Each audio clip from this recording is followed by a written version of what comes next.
Welcome to hello Mumbai news. दोस्तों, मैं हूं आपका अपना होस्ट अलीम शेख। जैसे कि हम सभी जानते हैं कि हमारे देश में यूनिफॉर्म सिविल कोड लागू होने जा रहा है।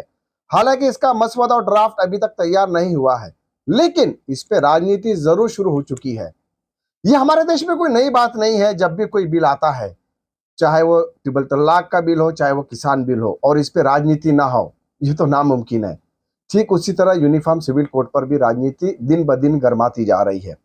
आखिर यूनिफॉर्म सिविल कोड का इम्पैक्ट या उसका असर किस समुदाय पर पड़ेगा, यह भी एक चर्चा का विषय बना हुआ है। खास तौर पर सेकंड लार्जेस्ट कम्युनिटी माने जाने वाली हमारे देश की मुस्लिम समाज जो है, ये इस पर काफी एक चर्चा हो रही है कि सबसे ज्यादा बुरा असर मुस्लिम समाज पर होगा। हालांकि देखा जाए तो ये बिल सभी समाज के लिए है। इसका नाम ही यूनिफॉर्म सिविल कोड है। इसका मतलब जाहिर सी बात एक ही हुआ कि एक देश एक कानून। इन्हीं सारे मुद्दों पर बात करने के लिए हमारे साथ मराठी मुस्लिम सेवा संघ के दो वरिष्ठ नेता मौजूद हैं। जी हाँ, हम उनका इंट्रोडक्शन करवा दें। हमारे साथ फकीर मोहम्मद ठाकुर साहब, मुस्लिम सेवा संघ के अध्यक्ष फाउंडर है। हनीफ मोड़क साहब, ट्रेजरर है मराठी मुस्लिम सेवा संघ के। इन दोनों ही मेहमानों का हम तहे दिल से शुक्रिया अदा करते हैं। Welcome to hello Mumbai news. और बस हम हमारी चर्चा को आगे बढ़ाते हैं। सबसे पहले ठाकुर साहब, मैं आपके पास आऊंगा। मराठी मुस्लिम सेवा संघ का क्या स्टैंड है इस बिल को लेकर? क्या आप इसका समर्थन कर रहे हैं, क्या आप इसका विरोध कर रहे हैं? दो शब्दों में बताइए दर्शकों को। सब में पहले हम इस बिल का समर्थन भी नहीं करेंगे और विरोध भी नहीं करेंगे। ये सिर्फ 24 के इलेक्शन के लिए एक स्टैंड बनाया जा रहा है कि भाई जो मेजॉरिटी कम्युनिटी इस देश की है, उनको अट्रैक्ट करने के लिए अपने फेवर में मुसलमानों को डरा के ये बिल दिखाना चाहते हैं। सब में ज़्यादा हिंदू जो 80% कम्युनिटी हिंदू है, वो ही कबाइलों में बटे हुए हैं, कास्ट में वगैरह। तो मेजॉरिटी वो है, हम तो माइनॉरिटी एक 20-25 करोड़ है, तो वो तो 60-70 करोड़ वही कम्युनिटी आती है जो इसको विरोध करेंगी। इसलिए मुसलमानों को इससे डरने की कोई अवस्था जरूरी नहीं है। इसलिए हमको इसको विरोध करके उसको ये चांस देना इलेक्शन के लिए, उनके अपने ये करना, तो उससे बेहतर है न उसका विरोध किया जाए न उसका फेवर किया जाए। ज़्यादा पोलराइजेशन करेंगे हम लोग, तो उसका फायदा पोलराइजेशन का उन्हीं लोगों को होगा जो आज देश को बर्बाद कर रहे हैं ऐसे इशू लेके। नहीं ठाकुर साहब, देखिए, आप कह रहे हैं ना विरोध करें ना इसका सपोर्ट करें, तो ये तो बात कंप्लीट इनकम्प्लीट लग रही है। कहीं ना कहीं या तो फिर वो बिल आ जाएगा तो आपको एक्सेप्ट करना होगा, या तो बिल वो ना है इसके लिए आप विरोध करें। हम दर्शकों को आप ये बताइए कि अगर ये बिल आता है तो मुस्लिम समाज पे इसके क्या बुरे परिणाम है, या अगर अच्छे परिणाम आपको लग रहे हैं कि ये अच्छा है, पूरा देश एक कानून है, वो भी होना चाहिए, तो वो भी आप बताइए। हम इसलिए विरोध कर रहे हैं क्योंकि इस बिल में बहुत सी खामियां है। जैसा कि कस्टम्स है, हर समाज का अपना है इस देश में। कबाइल लोगों का अपना कस्टम है, रीत रिवाज है, उन्होंने विरोध किया है। और मुस्लिम समाज का जो है मजहबी फरीजा, जैसा कि निकाह वगैरह, शादी ब्याह का। और दूसरी एक बात है गोद लेना, अडॉप्शन का, वो भी हमारा उसके लिए विरोध है। क्योंकि जो कुरानिक बातें हैं उसको हम फॉलो करेंगे। और जो जैसा कि ट्रिपल तलाक की बात है, क्योंकि इस्लाम में एट अ टाइम 3 तलाक कहीं कुरान में भी नहीं है, न नबी के टाइम पे या अरब में वो सिस्टम है। कुरान भी 3 तलाक मजबूरन, जो नापसंद आप सल्लल्लाहु अलैहि वसल्लम प्रॉफिट मोहम्मद ने किया, अल्लाह को जिसने नापसंद, अल्लाह खुद ने नापसंद किया, उसको मजबूरन दिया है कि भाई सेपरेट होने के लिए। लेकिन उसमें भी 3 तलाक 3 महीने में होना चाहिए। अगर इन बिटवीन वो अगर ये होते हैं, सेटल होते हैं, तो वो सेटल होता है उनको। ट्रिपल तलाक एक अलग सब्जेक्ट है। इसमें अब ये माना जा रहा है कि अगर ये बिल आता है जो, तो जो 4 शादियों वाला क्लॉज है वो हट जाएगा, मतलब आपको एक ही शादी या दूसरी शादी आपको अलाउ नहीं होगी, क्योंकि वो एक देश एक कानून हो जाएगा, उस दायरे में आप आ जाओगे। ट्रिपल तलाक का इशू इस बिल के थ्रू ही लोगों के जहन में डाला जाए।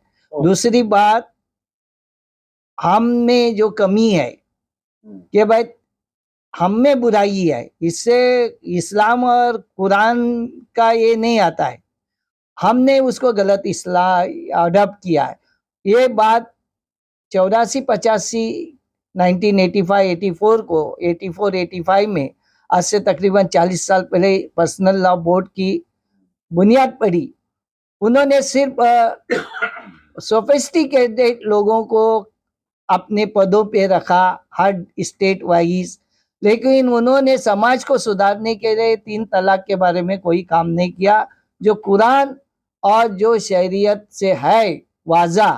ये 3 तलाक एट ए टाइम तलाक दे के लोगों को, बच्चों को और उस औरत को रास्ते पे लाना और दूसरी शादी करके रहना, ये गलत है। ये इस्लाम बोलता नहीं, इससे समाज की बर्बादी होती है। All India personal law board ने इस पे प्रॉपर काम नहीं किया। सिर्फ वो साल में 1-2 जलसे लिए जिधर वो, और बस, और बड़ी बड़ी बातें करते रहे, और वो सोफिस्टिकेटेड, उन्होंने समाज के अंदर कभी भी इस बारे में सुधार का काम नहीं किया कुरान के। हाँ हाँ। और दूसरी बात, एक से ज्यादा निकाह इस्लाम में, कुरान में अल्लाह ताला ने गलत तरीके से फ्रेंडशिप रिलेशनशिप अलाउ नहीं किया। उसके लिए आपको निकाह एक बंधन रखा, कॉन्ट्रैक्ट मैरिज।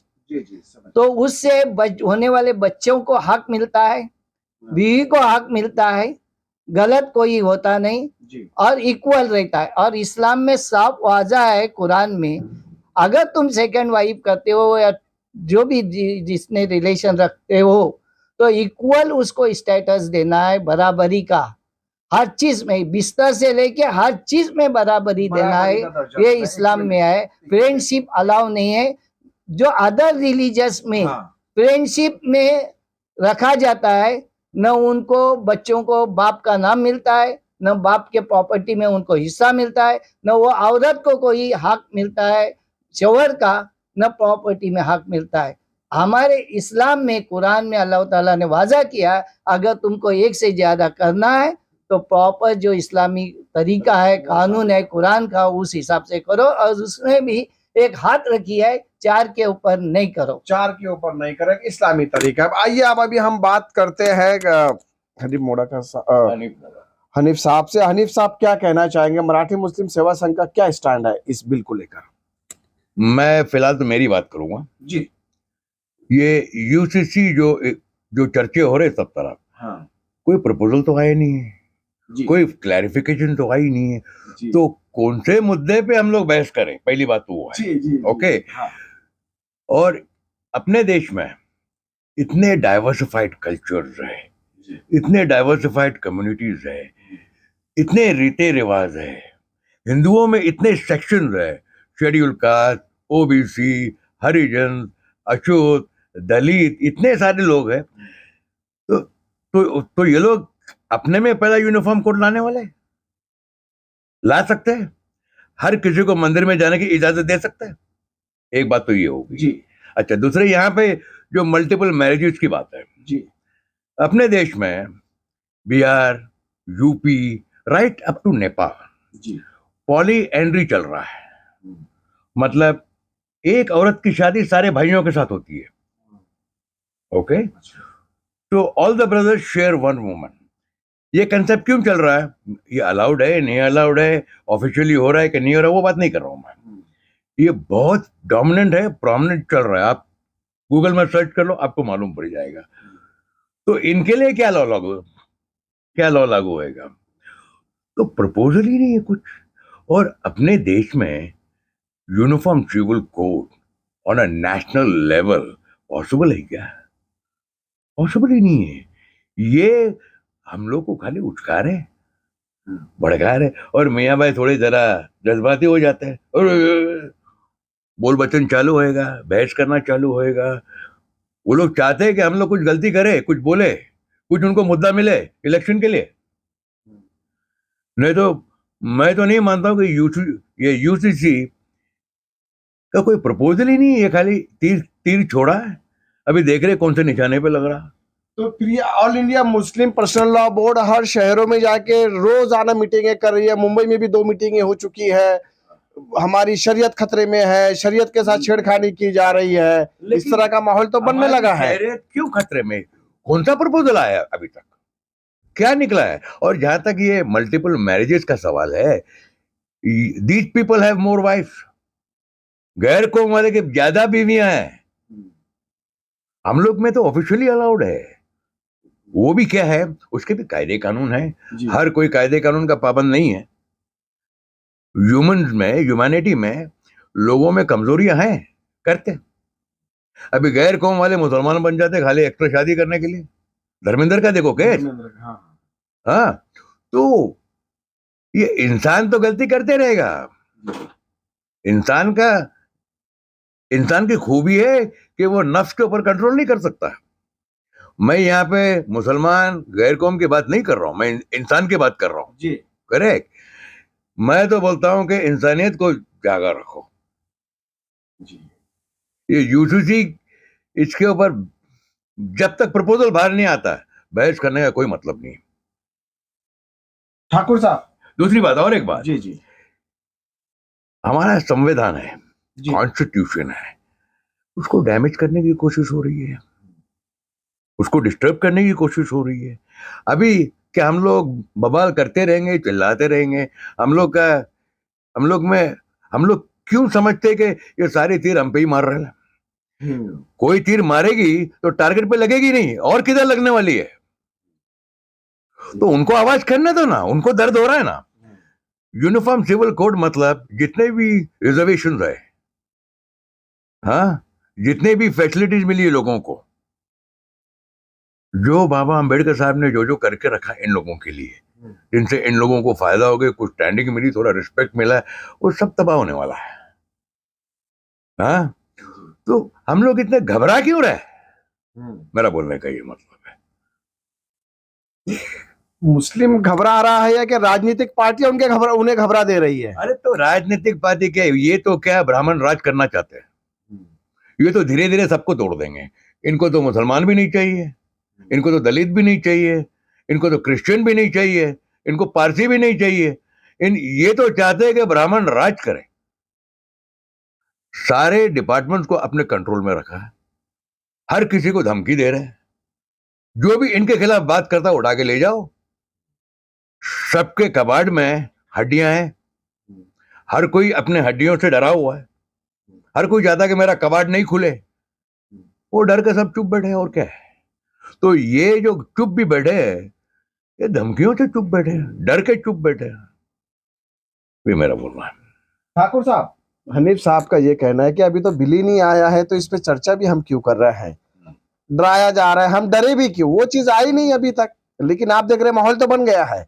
अखिलेश यादव कहते हैं कि ये मुस्लिम के हित में नहीं है, आम आदमी पार्टी कहती है कि मुस्लिम उसे एक्सेप्ट करें।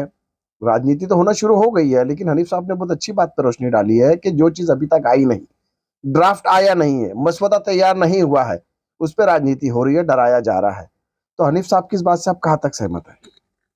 यही बात मैं बोल रहा हूँ कि हमको न उसको फेवर करना है न विरोध करना है, क्योंकि ड्राफ्ट ही नहीं आया है। तो बिल किस बात का आ रहा है? किस बात को अपोज करे? किस बात को अपोज करे? अपोज करने वाली कोई मुद्दा ही नहीं है। अच्छा, यूसीसी, यूनिफॉर्म सिविल कोड, ये तो थोड़ी बोली कि मुसलमान के लिए यूनिफॉर्म सिविल कोड आ रहा है। कि यूनिफॉर्म सिविल कोड आएगा तो पूरे देश में आएगा, हर स्टेट में आएगा, हर कौम के लिए आएगा। It has to be national, it can be identified as an individual department only for this community. नहीं कर सकते वैसा। तो फिर all India Muslim personal law board को आप क्या सजेशन देना चाहेंगे? जो इनकी मीटिंगें हो रही है, सब कुछ हो रही है, मैं तो सजेशन दूंगा, अलर्ट रहो, चुप रहो, अपनी तैयारी करके रखो, बस मुंह मत खोलो। जो वार आएगा फिर अपन रिस्पॉन्ड करें। अभी क्यों रिस्पॉन्ड कर रहा हो? ये मेरा बोलने का मतलब है। अभी तो कोई वार ही नहीं हुआ है, इत्मीनान से बैठे, यूसीसी आने वाला है और हम लोग घबरा गए। क्यों भाई, इतने डरपोक है हम लोग? हम लोग ये क्यों समझते हैं कि हम लोग के ऊपर ही वार हो रहा है? इनको ज्यादा इफेक्ट होएगा, मेजॉरिटी कम्युनिटी। तो हम लोग को तो बहुत कम इफेक्ट होगा। हम लोग में क्या है, एक ही शादी कर सकता है ना, ठीक है, एक शादी करेंगे जी और क्या नुकसान होने वाला हम लोगों का? वैसे मेजॉरिटी वाइज सबकी एक ही बीवी है। जी जी आपकी भी एक है, मेरी भी एक है, इनकी भी एक है। हाँ, ये तो गिने चुने 1% जो लोग, जो मुसलमान है जिन्होंने एक्सेस शादी की हुई है। अभी वो लोग डरे ना, हम लोग क्यों डरे? कौम क्यों डर रही है? जिसको मल्टीपल शादियां करनी वो डरे, हम लोग क्यों डर रहे ले? उनके लिए कि हम लोग लड़ाई करें? हम लोग अपने हक के लिए लड़ेंगे, सही मुद्दे पे लड़ेंगे, इंसानियत के लिए लड़ेंगे, अपने देश में एकता के लिए, वैल्यूज के लिए लड़ेंगे। खाली किसी ने कुछ बोल दिया और हम लोग जरा भोगला गए, क्या है ये? पढ़े लिखे लोग हैं हम लोग, जाहिल थोड़ी ना है, समझदार लोग हैं। तो हम लोग को अपना काम समझदारी से करना चाहिए। वो लोग ने तीर मार दिया, लगने दो ना, फिर अपन लड़े ना। अभी क्या करेंगे? शिवसेना भी इसका समर्थन कर रही है। शिवसेना का भी स्टेटमेंट आया है कि वो यूसीसी का समर्थन करते हैं, एक दूसरे कानून होना चाहिए। क्या कहना? एक्चुअली क्या है, हमारे देश में सियासत यही चलती है, न विकास की सियासत है, न देश के एकता की सियासत है, या ऐसे इश्यूज पे लोग अपनी अपनी रोटियां सेक रहे हैं। अभी नॉर्थ ईस्ट में वो बीजेपी का सीएम ने खुद ऑब्जेक्शन लिया, तो अमित शाह जी ने कहा कि भाई उस स्टेट को हम, नॉर्थ ईस्ट को उससे यूसीसी से, यूनिफॉर्म सिविल कोड से ये करेंगे, तो डिफरेंस हो गया। तो यूनिफॉर्म सिविल कोड पूरे मुल्क का एक कानून रहा ही नहीं। जैसा कि बीफ का इशू आया, तो बीफ एक्सपोर्ट करने वाले अगर बीफ गाय को माता मानते हो, आपकी ये है वो रिलीजियस ये, तो फिर वो बैन ही होना चाहिए। तो एक्सपोर्टर सब, कोई मुस्लिम एक्सपोर्टर है नहीं, बड़े बड़े जो कंपनियां है, और कुछ गोवा में बीफ को अलाउ किया, नॉर्थ ईस्ट में बीफ को, तो वहां पे चल सकता है। तो कहाँ इक्वल कानून है इस देश के अंदर? हाँ, अपने हिसाब से रोटियां सेकी जा रही है, हर पार्टी अपने हिसाब से बात करती है। इसलिए मुसलमानों ने उलझना नहीं चाहिए, विरोध करना जरूर, विरोध उस चीज पे हो जाएगा जो उसमें हम कुछ हल बातें हैं, जैसा कि अडॉप्शन, क्योंकि वहां पे थर्ड पर्सन आता है फैमिली के अंदर, एंसिस्टर प्रॉपर्टी है, तो वो एंसिस्टर प्रॉपर्टी वो अडॉप्ट लेने के बाद वो उसका हिस्सेदार, तो हक मारा जाता है। और इस्लाम में और कुरान में हक मारना अलाउ नहीं है, जी इसलिए वो अडॉप्शन वगैरह ऐसी जो बातें है उसके विरोध है। बाकी हमारे में खामियां है, उसको पर्सनल लॉ बोर्ड ने पहले उसको सुधारना चाहिए, जिसकी वजह से आज हम इस्लाम के ऊपर उंगली उठती है। जी हाँ, पिछले 40 साल से उन्होंने कुछ काम नहीं किया, ओहदे लेके बैठे हैं। यही हमारी गलती है, हमारे समाज को सुधारने के लिए हमको काम करना चाहिए। बहुत अच्छी बात कही है ठाकुर साहब आपने कि समाज को सुधारने के लिए हमें खुद काम करना चाहिए। तो दोस्तों, ये थे मराठी मुस्लिम सेवा संघ के दो वरिष्ठ नेता हनीफ साहब और ठाकुर साहब। इन्होंने रोशनी डाली और बहुत अच्छी बातें कही है। आपने भी सुना है कि जब वो बिल आया नहीं तो उसका विरोध और सपोर्ट हम क्यों करें। साथ ही उन्होंने इनडायरेक्टली ये भी कहा कि मुस्लिम पर्सनल लॉ बोर्ड इस पे राजनीति ना करे, और राजनीतिक पार्टियों से भी उन्होंने अपील की है कि इस पे अभी राजनीतिक रोटियां ना सेके। साथ ही इसमें मुस्लिम समाज को डरने की कोई जरूरत नहीं है। अगर एक देश एक कानून आता है, वो उनके हक में है, तो जरूर पूरा समाज उसका वेलकम करेगा। दोस्तों, आज और अभी के लिए इतना ही। मुंबई और आसपास के अन्य खबरों के लिए आप लॉग इन कीजिए www.hellomumbainews.com।